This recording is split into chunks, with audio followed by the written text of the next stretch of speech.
7 phrases that make avoidants feel exposed and why they react the way they do.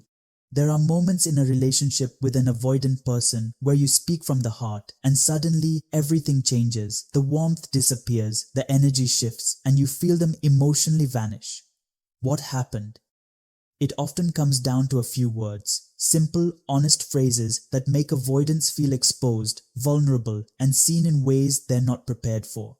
These phrases don't attack, they reveal. And for someone with an avoidant attachment style, who's spent a lifetime building walls, they can feel like a direct hit to the core.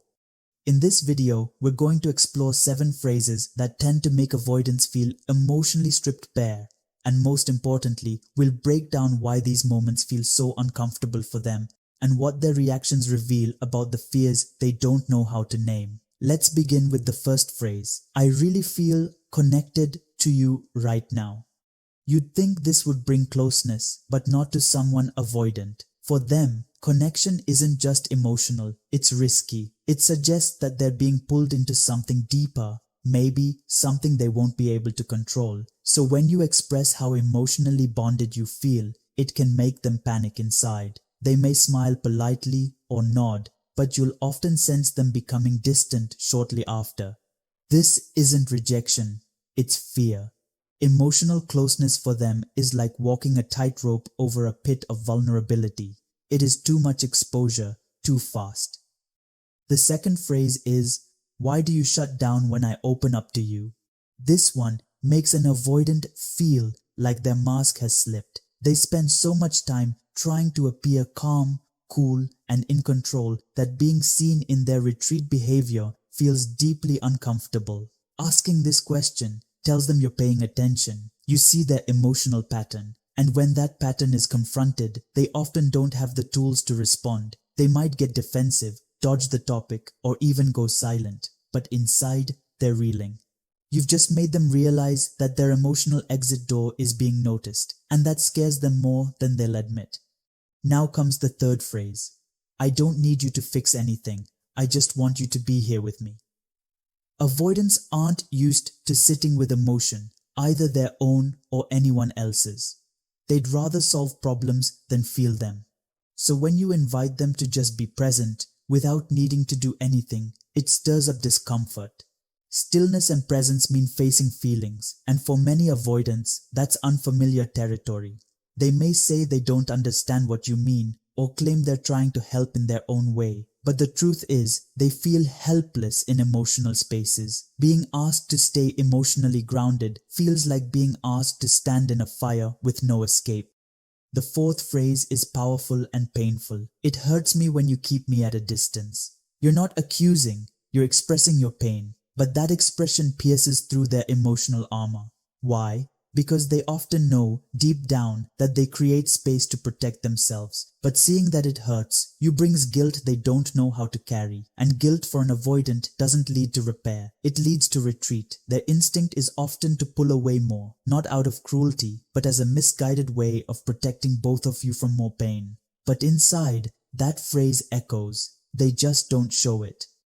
Fifth on our list is, I'm not asking for anything unreasonable. This simple statement forces the avoidant to reckon with the truth they've likely avoided, that the emotional distance they keep isn't just about them, it affects you too. And when you calmly assert that your needs are normal and basic, not excessive or dramatic, it disrupts their internal narrative. They may have told themselves you're too needy or that they just need space, but now they have to confront the possibility that they're offering too little. And that realization, one that challenges their sense of being a good partner, can be deeply unsettling. It shines a light on their limitations, and many don't know how to handle that exposure. The sixth phrase is gentle but cutting. You don't have to be perfect. I just want the real you. For someone with avoidant tendencies, this is a trap disguised as kindness, not because your intention is wrong, but because being real requires vulnerability, and vulnerability is where their wounds live. They've likely learned over time that showing their true self leads to rejection, criticism, or loss of control, so they build a version of themselves that seems self-sufficient and unaffected. When you invite them to drop that facade, they don't hear safety, they hear risk, and risk leads to retreat. not because they don't want to be known, but because they've spent years avoiding the very parts of themselves you're asking to see.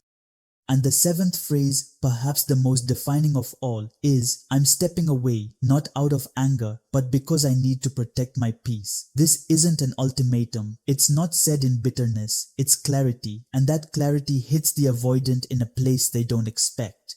The control.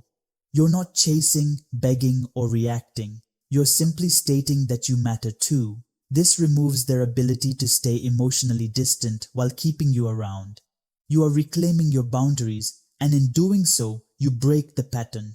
Avoidants often expect emotional chaos or emotional dependency, but when you exit with calm self-respect, it forces them to sit with themselves, alone. And that silence, that space, that's where they start to feel everything they've been running from. These 7 phrases have one thing in common. They challenge the avoidant's emotional defenses without being cruel. They ask for truth, presence, and connection, things the avoidant may long for, but doesn't know how to handle. These aren't manipulative words, they are mirrors. And when someone sees themselves too clearly, they either grow or run. But either way, you've shown them what real emotional engagement looks like.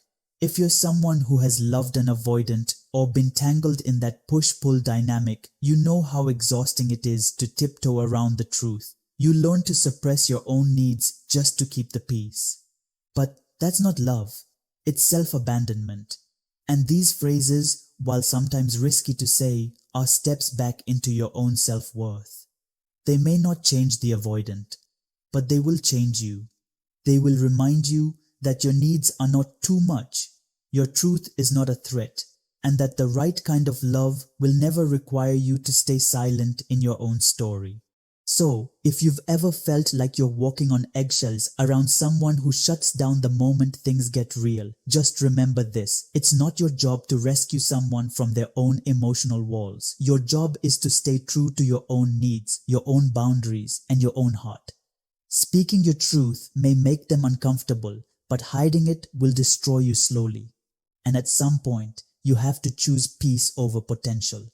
If any of these phrases hit close to home, or if you've experienced the heartbreak of loving someone who couldn't love you back fully, I want you to know this. Your emotions are valid, your clarity is powerful, and you are not alone. Thank you for watching. If this video helped you understand avoidant behavior more clearly, don't forget to like, subscribe, and share it with someone who might need it. Drop a comment below. What phrase have you said that finally exposed the avoidant dynamic? This channel is here to help you love without losing yourself. Until next time, stay grounded, stay wise, and never apologize for speaking truth.